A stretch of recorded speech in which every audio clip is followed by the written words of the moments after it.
Welcome to Change Pace Poetry. I'm Leland Jamieson. This afternoon I'm going to read 4 poems, all expressing the use of strong metaphor in some manner or other. 3 out of the 4 poems are quite short, 2 of them 7 lines in length. The first one that I'll read was written for a youngster, a 5th grader, who was homeschooled and very bright, and she had brought to my workshop a number of her friends. So this poem is written for her, for Savannah and her 5th grade friends in April of 2005. It's called Dance of the Quivering Digits, this kind of digit. When thought and feeling don't pan out, does your heart throb with aching doubt? You fear that you will never write another line that feels quite right? Then drum your fingers and find feet to dance the line your digits beat. Next, find a rhyme word that can pull a second line, one trim but full, from heart and mind and quivering hand, whether or not it's what you planned.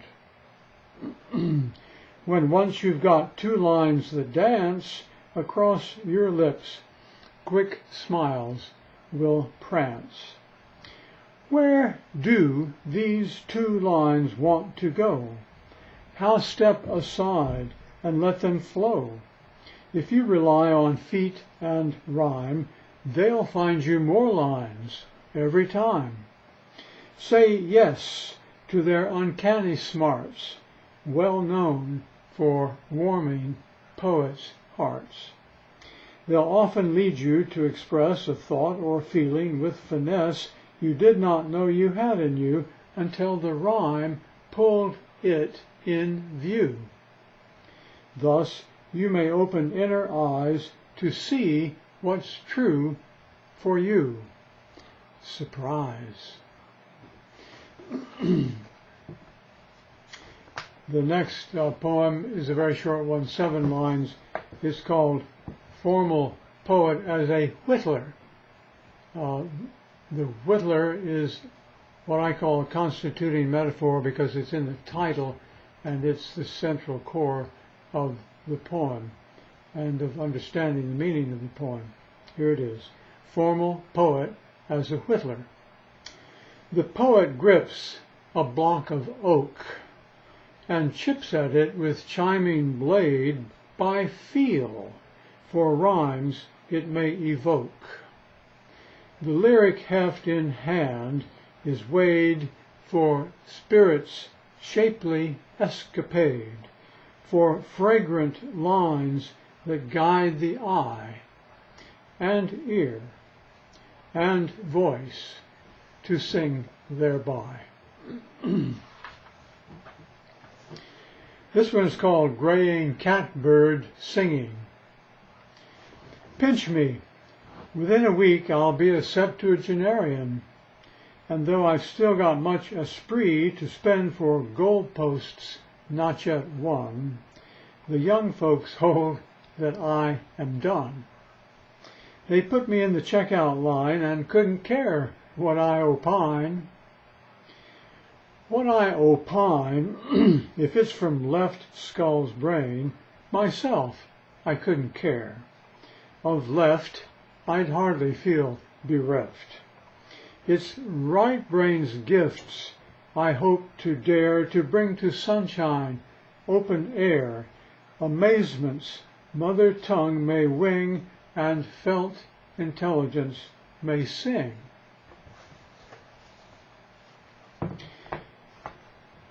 This one is called Mountain Laurel.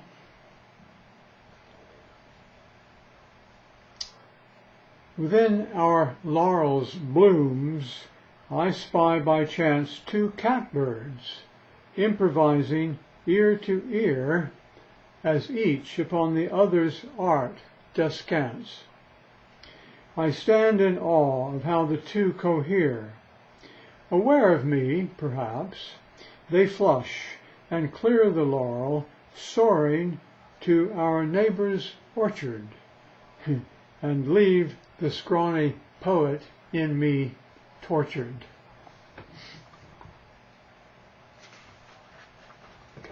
And now the last poem is called Thirst That Drives Us All. To glimpse truth whole in line and rhyme, which speaks surprise to inner eye and ear, rewards a poet's climb up stony brook beds often dry. And should one's readers laugh or cry, their parched thirsts slaked, so they can swallow, the joyful poet toasts Apollo. So those are the four poems. I want to invite you to come to my website, jamiesonspoetry.com, and if you're interested in the Earth's first recorded UFOs, go to the Anunnaki Iraq theme page. If you're interested in learning to write in metrical rhyming verse, go to the You Rhyme It page, where you will find a free instructional tutorial. And I might add that to those individuals who send me the best example of a half a dozen pieces of their work developed using what I call the reverse principle, to each of those 3 individuals I will write a formal critique of their best poem. And finally, if you want to see the text of the poems I have just read, it's much easier if you can not have to rely solely on what your ears hear and my broken mouth is able to pronounce. So seeing the text enables you to enjoy the poems a bit more. At least it does in my experience. So I want to thank you for tuning in and invite you to come back. And in the meanwhile, keep well. Thank you.